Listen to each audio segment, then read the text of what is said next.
Half the Sweet 16 punched their tickets on Saturday, including Andy, a pair of 1 seeds and 2 seeds. And we feel strongly about which of them has the best chance of bringing home a national championship. You are Locked On College Basketball, part of the Locked On Podcast Network. Your team every day.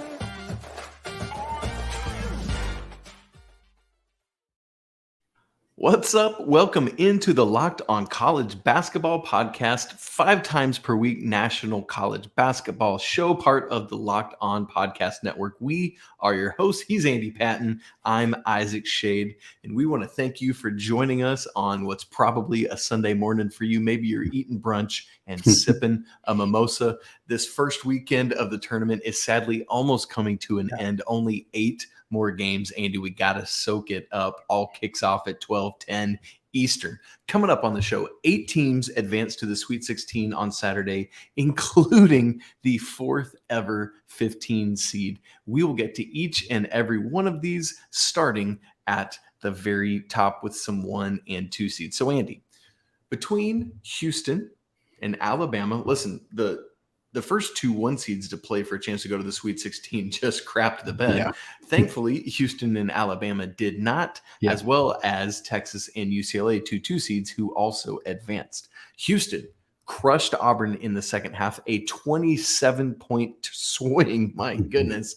Alabama blew out Maryland, and good news, Brandon Miller actually scored a point. And while Texas and UCLA didn't necessarily blow out their opponents in the same way, they showed me, quite frankly, Andy, a lot of what it takes to have some of that national championship DNA on their team. And so I want to talk at least a little bit about each one of these games and or teams, and then each of us deliver which of these 4 we feel like right now in the immediate aftermath of Saturday's action, I guess that immediate aftermath of Bama, Maryland, the last game of Saturday, and where we are landing right now. So Andy, let's start with the earlier of the 2 games that happened in Birmingham, with Houston, who was down 10 to Auburn at the half, 41-31, and then went on literally a 27-point swing in the second half to turn things around. Marcus Sasser and Jamal Shead, we were worried about injuries for them. Both of them played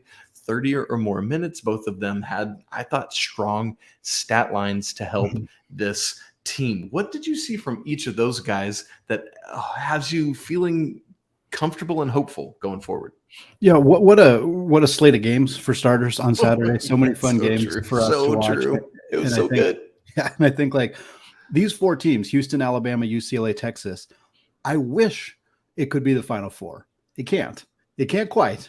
One of Texas and Houston will have to play each other. One of those 2 teams, only one of them can advance to the Final 4, but we could get the rest of these teams, and they all looked the part, I think, on Saturday in the games that they played. I was sticking with Houston. Yeah, I think for Marcus Sasser and Jamal Shead, the big news was just that they were there and that they played and that they were healthy. Right. That was the biggest story coming into the game was whether that was going to be the case. You know, we knew that Houston was going to have a hard time in a pseudo road environment in Birmingham against an Auburn team that looked very good against Iowa and looked good in the first half here. But Marcus Sasser is just such a steadying presence, a kind of a calming influence on this team. And he played great. He had 22 points, 5 of 9 from beyond the arc for him. Jamal Shead's numbers don't necessarily pop as much, 10 points, 5 assists, but really, really nice performance from both of them. I think when you look at Houston, when you watch what this team does defensively, they're just relentless. They're really, really athletic. They play a physical brand of basketball. They slow you down. They play slow on offense, but they can go get baskets when they need to. And I think we talk about guard play every single episode, and we're going to continue to talk about guard play every single episode because it is so unbelievably critical to success in March Madness. And Jamal Shead and Marcus Sasser are 2 of the very best experienced guards in the country. They're on the same team. They're healthy now. To me, this Houston team, I mean, that second half against Auburn, Isaac, that was the best half of basketball that I have seen any team play in the NCAA tournament this year. When you consider all of the factors, you consider the injuries, and not even injuries for those guys. They both picked up their 4th foul like early in the second half. Those guys played a large chunk of this game with 4 fouls in a tough environment against a good team that was up at halftime, and they just dismantled them. in the second half. Auburn didn't do themselves a lot of favors. They shot 53% from the free throw line. That is not going to get it done. And we've talked about Auburn's issues with some guard play this year, and it kind of cropped up. But at the end of the day, Houston looked like the best team in college basketball in this game, and in the second half of this game, I should say. And if they continue to play like that, it's going to be hard for anybody to beat them. Yeah, man, Shaq would cringe at that free throw percentage. Listen, Tremont Mark, if he can add what he did on Saturday night to help out Faster and Shed and Walker and everybody, goodness gracious. I do think that there was a Birmingham factor in the first half. But man, they figured it out and unlocked something for that second half. And like you said, it was an absolute gritty win, especially for those who are Houston doubters because of them playing in the AAC. I think that second half was a win for the Houston and the AAC truthers. And so you saw that tale of two halves. I think Houston is much more similar to the team we saw in the second half than the first, for sure. Now, in these other games, let's go to Alabama while we're just sitting at these top 2 1 seeds that are actually still left. Listen, Brandon Miller was great. He came back. Charles Bediako, a crazy efficient night. The guy I want to talk about is Javon Quinterly, who was the leading scorer for Alabama in this game, was absolutely on fire down the stretch. But the reason I want to point it out is because Jaden Bradley had gone to Coach Oates during the SEC tournament and said, hey, listen, Javon Quinterly needs to be in the starting lineup. Coach Oates listened to him, made the switch, and I think that alone could be the thing that sends Alabama on to the national championship to 16 days from right now as we record this. That's pretty good math for 12:06 on what's actually now Sunday. So you're welcome, America. But listen, there's just so many pieces to this Alabama squad. And let's not forget that it's their defense that is so wildly elite to go with that strong offense. And so, Andy, it sounds like you're tipping your cards a little bit that maybe Houston is the team of these 4 that you're going to take. I am riding with Bama as the team of these 4 that I still feel great about. Plus, they're the team I have in my bracket winning, so I got to back it up. Yeah, I like Bama's path right now. I think Maryland was an opponent that I felt comfortable that they would beat, and that's what ended up happening here. They gave up 11 points in the first 4 minutes and then just locked in after that 40 points in the final 16 minutes for Maryland in that game against Bama. And you look, they're going to have San Diego State next. We'll talk a little bit more about that game later. That's a pretty winnable game for them. No disrespect to the Aztecs, but I think that's a good matchup for Alabama. After that, they get one of the 3 between Creighton, Baylor, and Princeton, all good teams, but to me, Alabama is kind of head and shoulders above the rest of the teams that they're going to face on the path to the Final Four. Looking pretty good for my Alabama-Baylor regional final. Yeah, right. It's looking good there. And Houston doesn't have as easy of a path. They're going to play either Miami or Indiana. Both those teams are good. Both those teams, in my mind, are better than San Diego State and present more of a matchup issue for Houston than I think San Diego State presents for Alabama. And then after that, Houston, if they do beat Miami or Indiana, oh, goody, they get a matchup against probably Texas, potentially Xavier or Pitt. That would be quite shocking. More likely, Houston has to get through either Miami or Indiana and Texas. That is a really, really hard path. So yes, I love the Cougs. I am not pretending that I don't. I think that when they are on and when they play like that, they can beat anybody in the country, but they are really going to have to prove it. Not that Alabama won't, but I think I like their path a little bit better in terms of getting to the Final Four. Yeah. Let's quickly hit on these other two seeds that we were talking about that are advancing along, and then we can move along in our discussion because it's late and we're tired, but we love talking college basketball. UCLA does defeat Northwestern. It was great to get Adembona back in the starting lineup, played 20 minutes, didn't shoot much, but was a perfect 3 of 3 from the field. Yeah. Listen, Jaime Jaquez is taking this team and carrying them along on his back a week to the day after they fell to Arizona in the Pac-12 championship game. They come and handle Northwestern well, a Northwestern team led by Boo Buie. You love to see that. But Andy, I think I want to hit on what Texas did, because I thought at one point in the second half, they were just going to kind of slowly push out that lead and really run away from it. But Penn State, much to their credit, went on a 10-0 run to take a 3-point lead. But here's what shows me some potential championship DNA from Texas. They responded literally immediately with a 10-0 run of their own. And oh, by the way, didn't miss a field goal the rest of the game at that point. And you and I have talked about this quite a bit, but we feel like any multitude of guys on this roster can go for 20 on any given night. And mostly we've been talking about the backcourt. But Dylan Dessou has been on a roll lately, and it was his 28 points in this game to pace the team. And oh, by the way, how many times do we have to say it? Hire Rodney Terry right stinking now. Absolutely. Well, for me, I think one of the big stories of this game for Texas was the lack of outside shooting, and they didn't need it because they got a win. But they're going to. And I know that I focus on their outside shooting quite a bit, but I mean, they made 1 3 in this game. They were 1 for 13 from 3. Jabari Rice made 5 threes in the first half of their first NCAA tournament game. As a team, they made 1 in this game. That kind of inconsistency is going to be an issue. I think Texas absolutely has championship DNA. I like the phrase that you used there. But if they make 1 3-pointer against Houston, I do not think that they win. It is a very hard recipe for success. Houston's they have the athletes, they have the size to hang with Texas. If Texas can, it's going to be a defensive battle between those two teams. First to 50 probably wins if that ends up being the matchup. But to me, that's something that Texas is going to need to display. Maybe, they only took 13 in this game. It's not like they were bombing a whole bunch of threes and you like to see that. Yeah, and I think that that's fine that they attack. Dylan Dessou is a post player. They attack with him. They let him kind of operate down low. But to me, the inconsistency we've seen from them is something that concerns me for their long-term kind of viability. And then for UCLA, I'll hit on quickly. Obviously, the injuries are a big factor for them.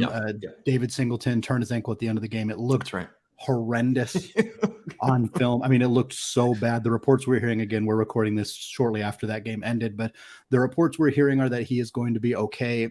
We will see what that ends up looking like. Hopefully that is the case. They do not need any more injuries on that team, but third straight Sweet 16 appearance for the Bruins. They got either Gonzaga or TCU, and then potentially a matchup with UConn or St. Mary's after that. So pretty tough path for the Bruins. I think that Alabama and Houston have the best championship DNA. That's why they're the 1 seeds, but both Texas and UCLA advancing to the Sweet 16, they're as good as just about anybody else left. Hey, Andy, in a word, between those 2 seeds, Texas and UCLA, who do you trust right now more to make it to the Final Four? UCLA. I'm going to take UCLA because they have continued to win despite some of the adversity that they have faced. And I think that they have the abilities. I think they both do, quite honestly, but I think UCLA has got a really good chance.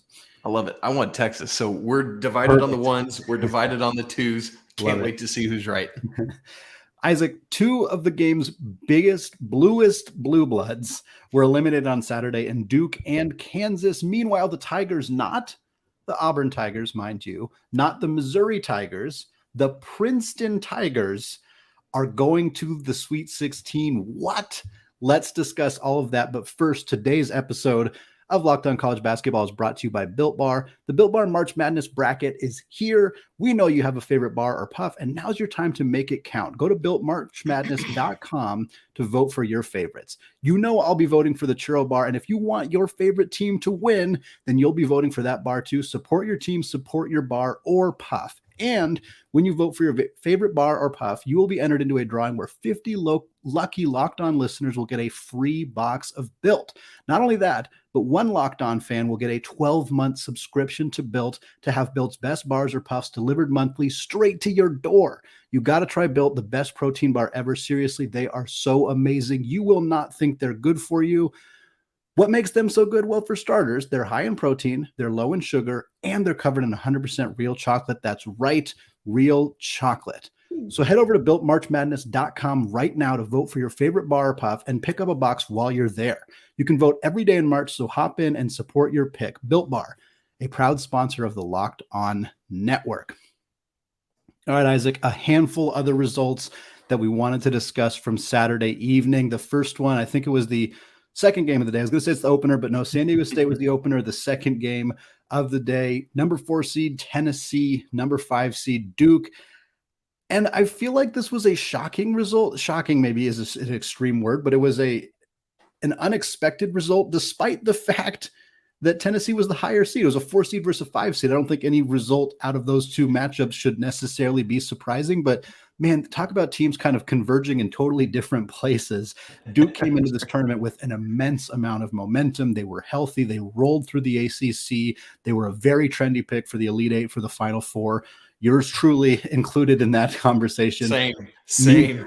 Meanwhile, Tennessee, no Zakai Ziegler, had some ugly losses towards the end of the year. We have maintained our do not trust Tennessee conversation. And I still do. Still do, but guess what? Not on Saturday. Not only advanced, beat Duke, one of the best teams in that region, by a landslide. They now have a very clear path, and I don't want to diminish anything from Florida Atlantic or Fairleigh Dickinson, but Tennessee is going to play one of those two teams with a chance to move on from there, and that's a nice advantage for the Vols. What did you see in this game, and kind of what were your thoughts about this matchup going into it and how it kind of shook out? Well, yeah, I mean, I'm right with you. This was shocking because Duke was actually favored here, 3.5 on FanDuel. Yeah. But I think part of it was we learned, like, just in the time leading up to game time, that Mark Mitchell had injured his knee in practice on Friday, and so then consequently missed Saturday's game. He's been a key role for Duke. Andy, I know you've been particularly in on Mitchell down the stretch here, and so because of that, Coach Shire went with a very, very tight rotation for a lot of this game. But for me, this was all about Olivier Kamwa. Yeah. Like, he just did, yeah, right. What a game! Just did everything offensively for Tennessee down the stretch.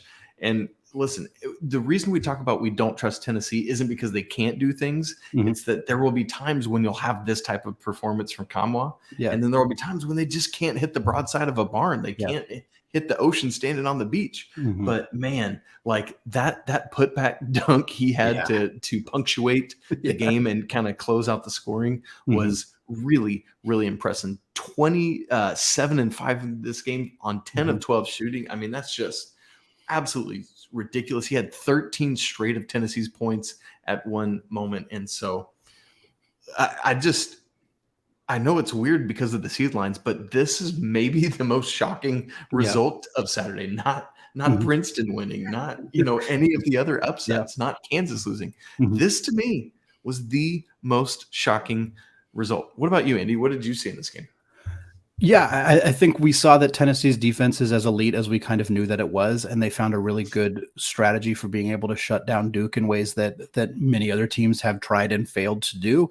I think one of the notable numbers on Duke for this season is that when they are at full health, they went 19-1. Ooh. But when they are not at full health, they went 8-8.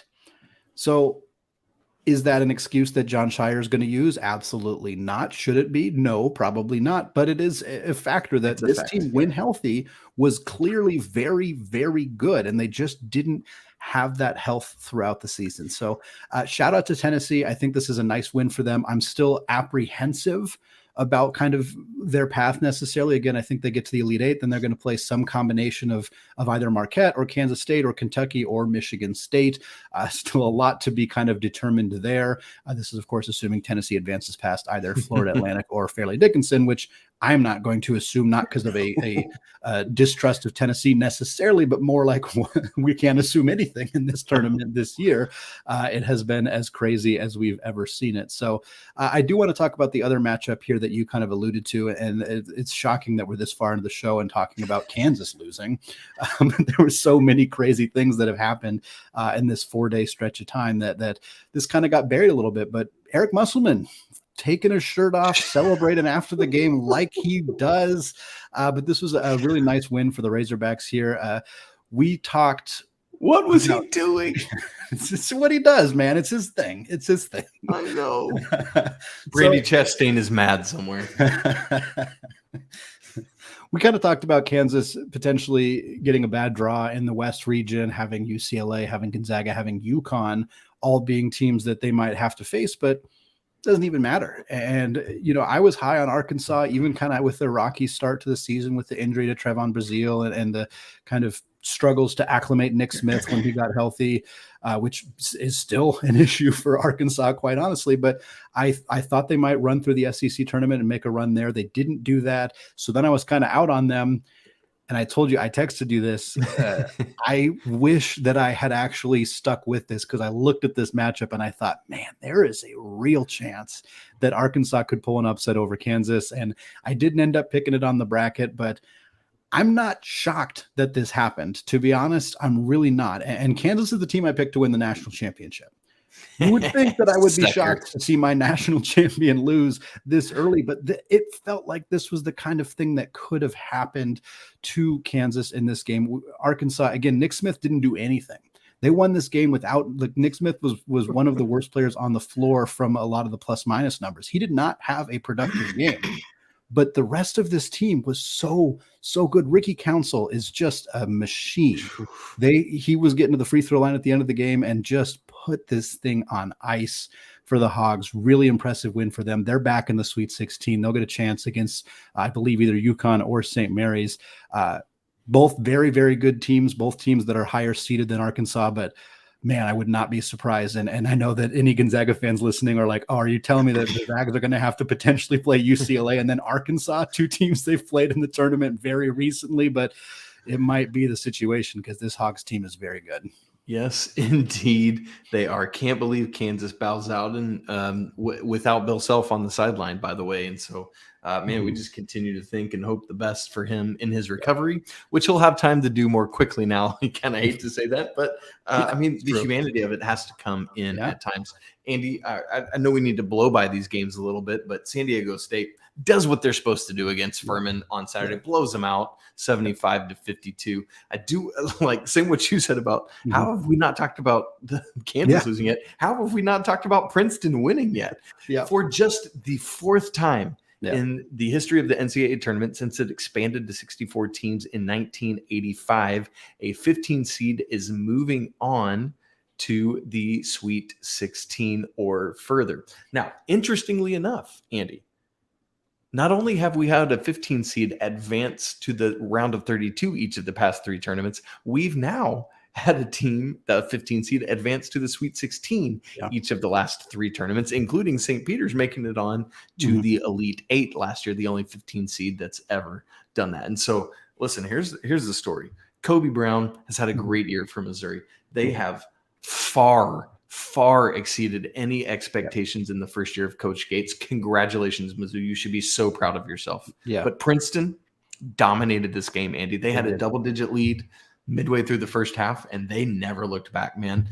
They just, honestly, they just flat out beat Mizzou in this game. And so congrats. They're moving on, got some Ivy League in the second weekend of the tournament. Any thoughts on either of those before we move on?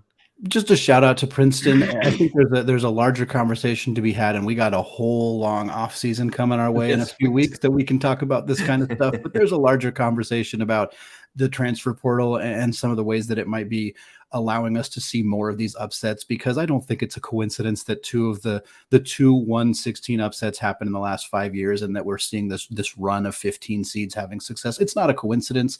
I don't believe that. I doubt you believe that. And we can have a longer conversation about it another time, but it sure is fun, isn't it? It really is. And Andy, what a great plug. Folks, stay with us all offseason long. We'll be with you 5 days a week, bringing you all the best college basketball content. Oh, Andy, the Big Ten is Big Tenning in this NCAA tournament. They started with 8 teams, and we only have 2 left. A disaster on Saturday, 0-for-3, dropping all of their games and leaving the conference with just 2 of their 8 teams remaining. What is it about this conference that keeps them from succeeding in March? We're going to talk about that in just a second. But first, this episode is brought to you by FanDuel. The NCAA tournament is here, and now's the perfect time to download FanDuel, America's #1 sports book, because new customers get a no-sweat first bet up to $1,000. That's bonus bets back if your first bet doesn't win. So download the FanDuel Sportsbook app right now. Safe, it's secure, and super easy to use. And then you can bet on everything from the money line to point scores or anything else. If you're wondering about the lines for Sunday's games, well, go to my Twitter. I always post the daily schedule, including all of the FanDuel lines for the day. So go check that out right now. Plus, FanDuel even lets you combine your bets for a chance at a bigger payout with the same game parlay. So don't miss the chance to get your no sweat first bet up to $1,000 when you go to FanDuel.com/locked on. Once again, that's FanDuel.com/locked on to learn all about it. Make every moment more with FanDuel, an official sports betting partner of the NBA. Andy, the Big Ten gets 8 teams into this year's NCAA tournament. They lost 3 in the first round. They lost 3 on Saturday. They have 2 left to play on Sunday, meaning that right now, the Big Ten is in serious and real danger of having 0 teams advance to the Sweet 16 out of 8 that were in the tournament altogether. Their current record is 5-6. Their record as favorites is 4-2. Their records as underdogs is 1-4. So that kind of makes sense. But the fact that 6 of these 8 teams have already bowed out, frankly, bewilders me. Listen, I know we can't make broad sweeping statements about a conference because the NCAA tournament legitimately is about matchups. But at some point, the losses have to count and matter and add up. Give me your thoughts. I think with the Big Ten, I think part of it is, you don't want to generalize entire conferences. And certainly you see that happen all too often. The Mountain West discourse this year has been pretty loud. San Diego State has quieted it quite a bit by advancing to the Sweet 16. But, the SEC is having a great season. The Big East is having a very, very nice, productive season. There's been a lot of conversation about how the WCC has more teams left than the Pac-12. And that's been a conversation for the and equal to the Big Ten. Yes, exactly. But I think the Big Ten in particular, they have an identity. And there are schools in the Pac-12 that play different styles of basketball. Look at Arizona and UCLA. Those 2 teams play completely different styles, and they're the top 2 teams in that conference. I mean, WCC is not a power conference, but Gonzaga and St. Mary's could not play more different styles. And you see that a lot across a lot of other, there's a lot of teams in the SEC that are kind of rock fight teams, and there's teams like Alabama that are a little bit less like that. But the Big Ten kind of lumped themselves together. They all do play a similar style. And so I think when you try to avoid lumping conferences together, it's hard to avoid doing that when you're talking about a conference that does seem to kind of play the same style of basketball. And it's not working when they get in the NCAA tournament. I mean, there's not any other way to say that. Right now, Indiana is left, and if they beat Miami, they will advance to the Sweet 16.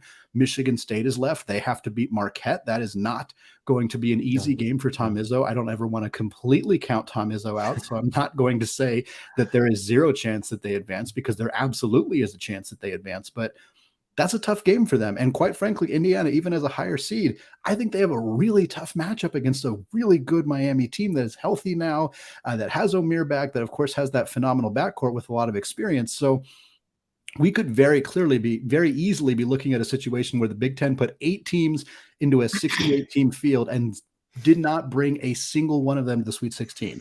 That is horrendous. And I'm not saying that's going to happen, but it could. It could. And to me, I think the similar style of play that these teams have, the kind of rock fights, slow down the basketball, a lot of physicality, the Big Ten officiating kind of allows them to play a more physical style of basketball, that when they get into other games and they start playing teams that maybe spread them out a little bit more and play a different style and are more run and gun potentially, or even just different from the style they're used to playing in conference, you see those teams start to struggle. Purdue's a little bit of a separate situation. They're had a really youth situation in the backcourt that I think really hampered them in a lot of ways. But the Big Ten hasn't won since 2001. It's not like 2000. It's not like this is a brand new thing. This has been an issue for them. And again, the Pac-12 hasn't won since 1997. It's not just the Big Ten, but they have a similar style. The style doesn't work in March. We continually see this conference get 8, 9, 10. I mean, a lot of teams into the NCAA tournament and rarely see them after the first weekend. And at some point you got to start figuring like, hey, this is probably a pattern for a reason. And to me, I think the style of play in that conference lends itself to a lot of early exits. Yeah, I think you're really onto something there with like, let's just get some new styles in. Like let's just a quick football comparison with it. Wisconsin hired North Carolina's offensive coordinator this offseason, who, North Carolina is known for a like kind of air raid offense. And so Wisconsin brings them in. It's like, what on earth are they doing? Well, what we're doing doesn't work. So let's get something new. Like, who's going to be that innovator? Who's going to come in and be the one to say, man, forget this. I want to learn something from Nate Oates and how Alabama just plays this quite wildly different. So like threes and layups and defend like crazy. Like, who's going to do that? Somebody who is willing to take that kind of risk is going to be the one to lead out in the Big Ten. And I'm waiting to see, frankly, who's willing and able to take that leap of faith. And in the transfer portal era, you could do that in one offseason. There's no reason you couldn't do that. And so I think it's just somebody doing it. And so, Andy, I think you're spot on by saying that. And I mean, the pieces are that there's a lot of innovative and great coaches in the Big Ten, but somebody's got to be the one to pull the trigger. Now, as to these two teams remaining, listen, this Indiana-Miami matchup, so Indiana's a 1.5-point favorite. That's my favorite matchup of Sunday. I cannot wait to see that game. And Marquette, Michigan State should be really interesting. That's a bigger spread. I think it's 4.5 that Marquette is favored by, but I could see, honestly, legitimately see either team winning that game. Should be a lot of fun. And so hopefully we don't have to record Monday's show saying, well, we got a Sweet 16 and there are 0 goose egg Big Ten teams in it. Be interesting to find out. Yeah, and with the Big Ten, I think a part of it too is getting those coaches and then keeping them. Because you look at like Penn State, Micah Shrewsbury. He's an innovative coach. He's a new coach. He's bringing a kind of a different vibe. Penn State has a good season. As of right now, we don't know if Shrewsbury is going to be back, but it feels like there's a good chance he's not. And so that's the kind of thing too. You got to get these coaches. You got to keep these coaches, and you got to try some new things. We'll see if anybody in the Big Ten, like you said, is willing to make that change. All right, Isaac, another day, another show, another slate of basketball games coming our way on Sunday. 8 fantastic games. Indiana-Miami is a phenomenal one. We got Gonzaga, TCU. We got a handful of other just excellent basketball games going to be played on Sunday. I can't wait to come back on Monday, talk about all those games. Stick with us, Locked On College Basketball. You can find it on YouTube. You can hit that subscribe button if you haven't already. Leave a comment, leave a review on iTunes, follow us on Twitter, all of that good stuff. We are having an absolute blast, and we'll sleep in April and probably not much until then. I'm very excited about it. For now, though, peace out.